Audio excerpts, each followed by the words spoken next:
everybody. Welcome to Inspired Aspirations. My name is Gretchen Ehrlichman, and today I am joined by Phillip Baker. Say hi, Phillip. Phillip. He's doing that Jerome thing again. Wait, I am studying, Gretchen, because today we're going to talk about study. Now, I know when I say that, that sounds terrifying and super boring, and if there are any students here that are going please, no, I have heard enough of study and I'm done. I promise it's not that. We'll hope to show how study is actually both exciting, can be exciting, fruitful for the spiritual life, and terribly necessary in the life of every Catholic. I know that's a huge topic we just set ourselves up for, but hopefully we'll do it. Gretchen, do you want to get us started off? Sure. Yeah. So I think when we think about our formation in the faith and we think about living our lives as good Catholics, we think, okay, I'm going to go to Mass, I'm going to pray the rosary, I'm going to, spend some time thinking about the things of God, something like that. But I think a lot of times we forget, or at least even for some of my adult life, I forgot that part of our duty as Catholics that are on the way, that are continually trying to grow in the spiritual life, we are called to a life of study. And does this mean that you're going to be, a Carthusian monk and you're just going to study and pray all day? No, but it does mean that there is the opportunity to continue to move forward in the spiritual life through study. And so, most people go through faith formation before they receive their first communion, and then they do some more formation, and they have to get their little card signed to say they went to Mass in order to make their confirmation. And then a lot of times we think, okay, well, I'm done. I've done the sacraments of initiation, and I don't have to worry about it anymore. But no, we are called as Catholics to continue to study. And I think that this is really important because study is one of the aspects of the spiritual life. Study is the food for thought that helps to lead us into prayer.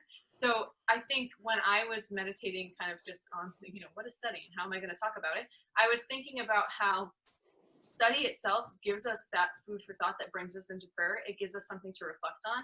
It gives us something to bring to prayer, to contemplate, and it gives us something to hold on to when maybe it's more difficult to just kind of, pray, or we're not just praying the rosary or something like that, when we want to kind of get into kind of a Lectio maybe or something like that. So it gives us that food for thought in prayer, but also it goes the other way. Whereas if something comes to you in prayer, some kind of meditation or reflection, you can go back and read something of the spiritual life, maybe something in scripture or something like that, that might actually bring light to something that came to you during prayer. So I think it's kind of like the bookends to prayer for me.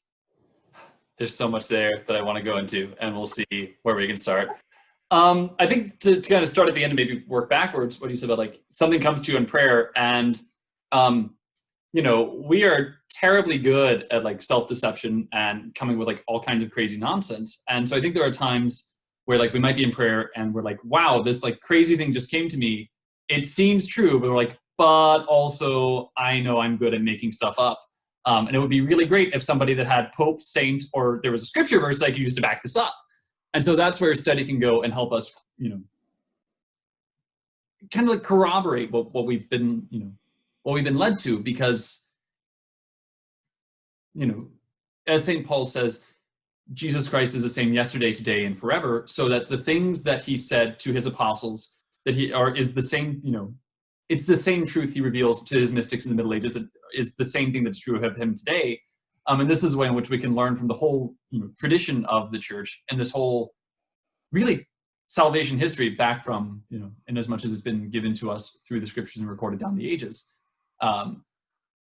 that the things that are said of God and that are true way back then are the same things that are true today. God hasn't changed in all that time. And it's study that can lead us, to come to know him more, because if we love somebody, we want to get to know them more.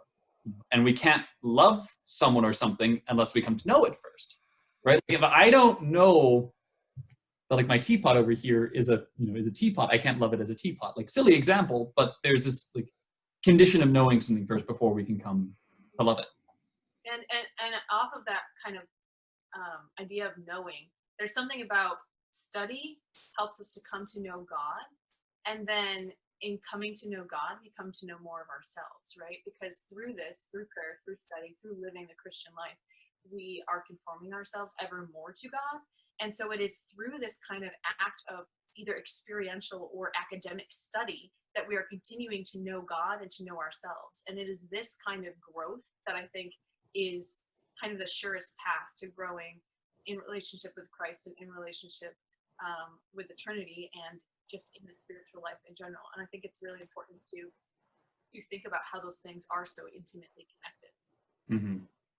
I want to make a quick note about like, you know, perhaps one of the questions would be like, great, so I'm studying and then like I'm coming to know God more, but like, is that it? Like, is it just between, you know, God and I? And I think it's important to recognize too the evangelical dimension of study as well. Like the battle cry of every apologist is 1 Peter 3, like be ready to give reason for the hope that is in you.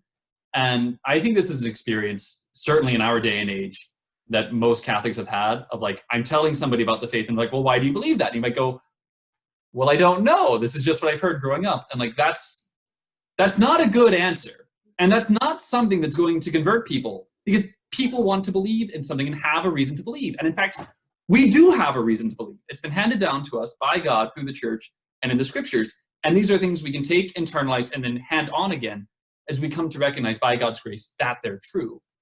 And it's the truth that moves people. And it's the truth that draws people into a relationship with God. And it's the truth upon which we can build. So that like, we do need to know these things if we want to really evangelize and lead people unto God. Yeah. That study, the act of study sheds light on the things that we believe, right? Because as Catholics, we believe, you know, the doctrines of our faith. But we should know like why we believe them and what they mean.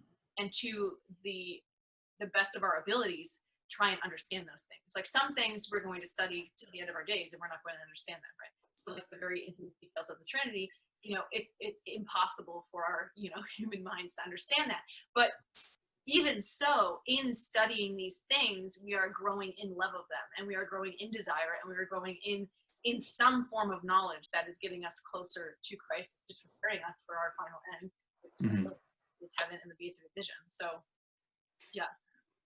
There was a kind of about studying in the mysteries of the faith. There was someone I heard like clarified that we tend to think of mystery as this like box that I need to unpack. It's like a puzzle box, and then like eventually I will get to the base of what this thing is, like this like ultimate nugget of truth, and like we're done. Like I've solved the mystery.